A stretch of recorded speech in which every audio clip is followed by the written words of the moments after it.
Welcome to big debate. ముందుగా గెస్ట్లు అందరూ కూడా వచ్చేసారు. చాలా ఇంపార్టెంట్ అండ్ ఎప్పటి నుంచో ఎదురు చూస్తున్న టాపిక్. జత్వానీ కేసులో పెద్ద ట్విస్ట్. సిఐడి దాఖలు చేసిన ఛార్జ్షీట్ని కోర్టు రిటర్న్ చేసింది. తిరిగి దాఖలు చేయాలి సమగ్ర వివరాలతో. టెక్నికల్ పాయింట్సా మరొకటి అనేది డిస్కస్ చేద్దాం. బిగ్ డిబేట్లో మనతో పార్టిసిపేట్ చేస్తున్నారు మోసిన్ అహ్మద్ గారు, టీడీపీ రాష్ట్ర కార్యదర్శి. నమస్తే మోసిన్ అహ్మద్ గారు. అలాగే శివపార్వతి గారు, జనసేన అధికార ప్రతినిధి. నమస్తే శివపార్వతి గారు. అండ్ వెంకటరెడ్డి గారు, వైసీపీ అధికార ప్రతినిధి. నమస్తే వెంకటరెడ్డి గారు. అండ్ కృష్ణాంజనేయులు గారు, political analyst and senior journalist. ఇది ముంబై మోడల్. చాలా 2 ఏళ్ల క్రితం చాలా హడావిడి జరిగింది ఈ విషయంలో. ఇంకేముంది, తీసుకొచ్చేశారు, హెరాస్ చేశారు, ఆమెని చిత్రహింసలు పెట్టారు, ఇంతలా ఛార్జ్షీట్ కూడా ఫైల్ చేశారు. మరి ఏమైందో ఏమో, ఆ ఛార్జ్షీట్ని కాస్త రిటర్న్ చేసింది కోర్టు. టెక్నికాలిటీసా, సాంకేతికపరమైన అంశాల్లో ఏమన్నా లోపం కనిపించి రిటర్న్ చేశారా, లేకపోతే అసలు బేసిక్ విషయాల్లోనే తేడా ఉందని ఏమన్నా కోర్టు గుర్తించిందా? ఇది ఈ ప్రభుత్వం వచ్చిన తర్వాత పెట్టిన కేసు. మరి ఛార్జ్షీట్ దాకా వచ్చింది. ఇద్దరు ఐపీఎస్లు అయితే సస్పెన్షన్లో ఉన్నారు. PSR Anjaneyulu, Kantilal Rana, I believe Vishal గుర్తు, ఇంకా లోవర్ లెవెల్ ఆఫీసర్స్ కూడా ఉన్నారు ఇందులో. కుక్కల విద్యాసాగర్ నుంచి డబ్బులు గుంజినట్టు ఎవరు కాదంబరి జత్వాని వెల్లడైందిట. మొత్తం 1.31 కోట్ల రూపాయలు బ్లాక్మెయిల్ చేసి లాగేసిందని సిఐడి నిర్ధారణకు వచ్చిందనేది వాస్తవం. సో బ్యాంకు లావాదేవీలను సాంకేతికంగా సిఐడి నిర్ధారించింది. ఇంకా what are the other factors, దాంట్లోకి వెళ్దాం. ముందుగా మోసిన్ అహ్మద్ గారు, టీడీపీ రాష్ట్ర కార్యదర్శి వారు మాట్లాడారు. నమస్తే అండి అహ్మద్ గారు. నమస్కారం. ఏంటి సార్ ఇంత బిగ్ ట్విస్ట్ ఈ అమ్మాయి నటి కాదంబరి జత్వాని కేసులో? పాపం ఆవిడ లాస్ట్ ఇయర్ విజయవాడ కూడా వచ్చింది. ప్రెస్ మీట్ పెడదామంటే 10 మందిని కూడా అక్కడ జమ చేయలేకపోయారు.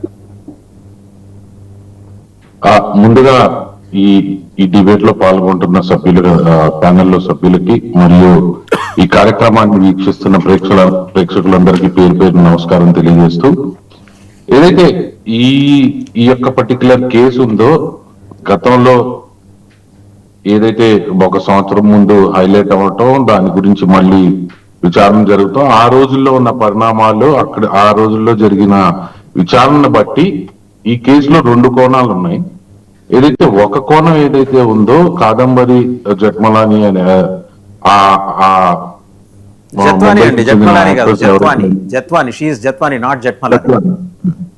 జత్వాని గారు ఎవరైతే ఉన్నారో, ఆమె గతంలో విద్యాసాగర్ గారితో ఉండటం, అలాగే ఆయనతో ఒక రిలేషన్షిప్ లో ముందుకెళ్ళటం, ఆ తర్వాత ఆమెకు జరిగిన అనేక పరిణామాలు, ఆ రోజున్న అధికార పార్టీని ముందు పెట్టుకొని అధికార దుర్వినియోగం చేసి తనని రాంగ్ గా హ్యాండిల్ చేయడం జరిగిందని చెప్పి సంవత్సరం క్రితం తను చెప్పటం, దాని గురించి దర్యాప్తు జరిగి అది నిజమని తేలి దాన్ని ముందుకెళ్ళటం, అలాగే 2-3 ఆఫీసర్లు కూడా ఈ కేసులో సస్పెండ్ అవడం జరిగింది.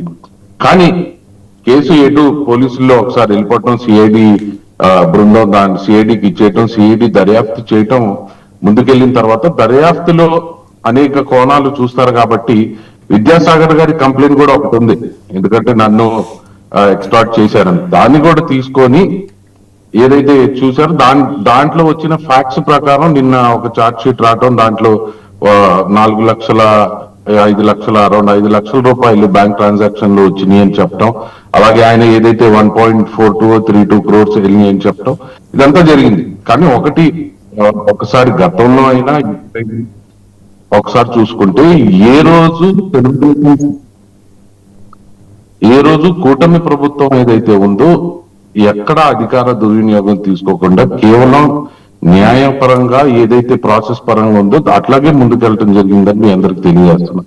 ఎందుకంటే ఒకసారి చూసుకుంటే గతంలో వారి తల్లిగారి మాటలు ఏదైతే ఉన్నాయో, ఆమెని ఆ రోజు 18 రోజులు 19 రోజులు రిమాండ్ లో పెట్టి, ఆ తర్వాత బేసిక్ ఫోన్ అవైలబుల్ ఇవ్వకుండా, లాయర్స్ తో మాట్లాడకుండా అనేక విధాలుగా ఏదైతే అధికార దుర్వినియోగానికి పాల్పడ్డారో, ఒక స్త్రీ పట్ల ఆమెకు చెందాల్సిన బేసిక్ రైట్స్ కూడా ఇవ్వకుండా, గతంలో నేను అంటే ఇది వాళ్ళ అమ్మగారు చెప్పినట్టు నేను చూశాను, ఏంటంటే శానిటరీ ప్యాడ్స్ కూడా ఇవ్వనీయకుండా అడ్డుపడ్డారని చెప్పి ఏదైతే చేశారో, అది ఒకటి. అంటే తను కన్విక్ట్ అయినా లేకపోతే విక్టిమ్ అయినా ఆ బేసిక్ రైట్స్ అన్నవి కూడా పాటించకుండా తనను ఇబ్బంది పెడతాం వల్ల గతంలో జరిగిన ఏదైతే సిఐడి ఇది చేసిందో, విచారణ చేసిందో దాంట్లో 2-3 ఆఫీసుల పాటు, అలాగే ఈ ప్రభుత్వం నుంచి ఎటువంటి ఒత్తిడి లేకుండా అటుపక్క ఉన్నది విక్టిమ్ గాని లేకపోతే కన్విక్ గాని ఎవరైతే ఉన్నారో అటుపక్కన్న వ్యక్తి వైసీపీ పార్టీ వ్యక్తి అయినా న్యాయపరంగా నిష్పక్షపాతంగా ఈ రోజు సిఐడిని విచారణ ముందుకు తీసుకెళ్లి ఇటు ఈ జట్వానీ గారిది కూడా ప్రాబ్లం ఉందని చెప్పి వారు కూడా ఎక్స్ట్రాక్ట్ చేశారని చెప్పి ఛార్జ్ షీట్ పెట్టడం జరిగింది.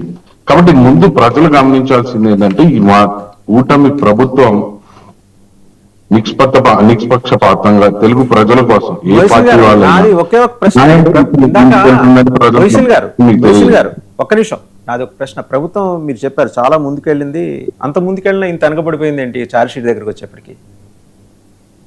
అంటే ఛార్జ్ షీట్ అంటే న్యాయపరమైన కొన్ని కాంప్లికేషన్స్ ఉండటం వల్ల వాళ్ళు వెనక్కి పంపించడం, మళ్ళీ దాన్ని మళ్ళీ సరి చేసి మళ్ళీ సిఐడి మళ్ళీ ముందుకు తీసుకెళ్ళింది. కాబట్టి అది రొటీన్ ప్రాసెస్ లో భాగమే. కానీ ఎందుకంటే ఇప్పుడు మీరు అనేక సార్లు చూస్తే ఛార్జ్ షీట్లు పెడతా ఉంటారు, దాంట్లో కాంప్లికేషన్స్ కానీ లేకపోతే ఏదైనా చిన్న చిన్న అడ్జస్ట్మెంట్స్ ఉంటే కోర్టు సజెస్ట్ చేయడం, మళ్ళీ దాన్ని మళ్ళీ తీసుకెళ్లి పెట్టడం జరుగుతూ ఉంటుంది. ఇది రొటీన్ ప్రాసెస్. రొటీన్ ప్రాసెస్ కానీ ఒక 3 ఐపీఎస్లు ఉన్నారు అక్కడ. చాలా కీలకమైన కేసు, చాలా తీవ్రంగా ప్రభుత్వం పరిగణించింది.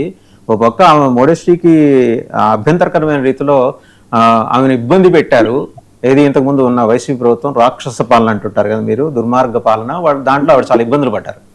ఇబ్బందులు పడిన తర్వాత కేసు బిల్డప్ చేసేప్పుడు, ఛార్జ్ షీట్ ఫ్రేమ్ చేసేప్పుడు చాలా జాగ్రత్తలు తీసుకుంటారు. మీకు ముబ్బడిగా న్యాయ నిపుణులు ఉన్నారు కదా, అసలు మేరునక ధీరులు ఉన్నారు. అలాంటిది చిన్న ఫ్లా కూడా ఉండటానికి వీళ్ళది జనరల్ గా వాళ్ళ గైడెన్స్ మీదే ఛార్జ్ షీట్ కూడా ప్రిపేర్ అవుతూ ఉంటుంది. పోలీస్ ఎంత రాసినా కూడా పబ్లిక్ ప్రాసిక్యూటర్స్ వాళ్ళు సజెస్ట్ చేస్తుంటారు, వాళ్ళ వెనకాల టీమ్ ఆఫ్ లాయర్స్. మనం చూసిన రావణ కేసులో 25 మంది వెళ్ళారు డైరెక్టర్ ఆఫ్ ప్రాసిక్యూషన్ తో పాటు. అక్కడే 25 మంది వెళ్ళినప్పుడు కనీసం 100 మంది అని ఉంటారుగా. ఎక్కడ ఫ్లా జరిగిందంటారు? ఛార్జ్ షీట్ వెనక్కి రావటం అనేది ప్రభుత్వానికి కొంచెం ఇబ్బందికరమైన పరిణామం. నేను ఇతరత్ర మాట్లాడిన కానీ ప్రభుత్వ ప్రతిష్టని క్వశ్చన్ చేసే విధానం, ప్రభుత్వ ఇంటిగ్రిటీని క్వశ్చన్ చేసే విధానం, ఇది ఆఫీసర్స్ లెవెల్లో జరిగిన తప్పుకి ఇవాళ ప్రభుత్వం నింద మోస్తుంది కదా. మీకు ఇబ్బంది అనిపించట్లా? ఖచ్చితంగా ఇబ్బంది. కానీ ఒకటి మనం ఆలోచించాల్సింది ఏంటంటే, మన దగ్గర అధికారం ఉందనో లేకపోతే ఈ రోజు కూటమి ప్రభుత్వం నుంచి ఈ పర్టికులర్ కేసులో ఎటువంటి ప్రెషర్ లేదని మీకు తెలియజేస్తున్నాం. ఎందుకంటే రొటీన్ ప్రాసెస్ లో భాగంగానే వాళ్ళు చేశారు. కానీ ఎందుకంటే గత ప్రభుత్వంలో తీసుకుంటే లాయర్లు కానీ వాళ్ళు ఢిల్లీ నుంచి ప్రతి చోట నుంచి లాయర్లు తీసుకొచ్చి ఒక కేసు చేయాలంటే పకడ్బందీగా బెయిల్ రాకుండా ఎట్లా చేయాలి, ఏ రోజు ఆ కేసు బుక్ చేయాలి, ఎప్పుడు అరెస్ట్ చేయాలని ఈ ప్లానింగ్ ఏవైతే ఉన్నాయో కక్ష సాధింపు రాజకీయాలు ఈ కూటమి ప్రభుత్వంలో జరగట్లేదు అన్నదానికి ఇది ఒక నిదర్శనం. సో ప్రజలు అలా అర్థం చేసుకోవాలని చెప్తున్నారు మీరు, అంతేనా? ఏం సార్? ప్రజలు అలా అర్థం చేసుకోవాలని చెప్తున్నారు. ప్రజలు అర్థం అంటే ఇప్పుడు మీకే కనిపిస్తుంది కదా సార్, ఆపోజిట్ లో ఉంది.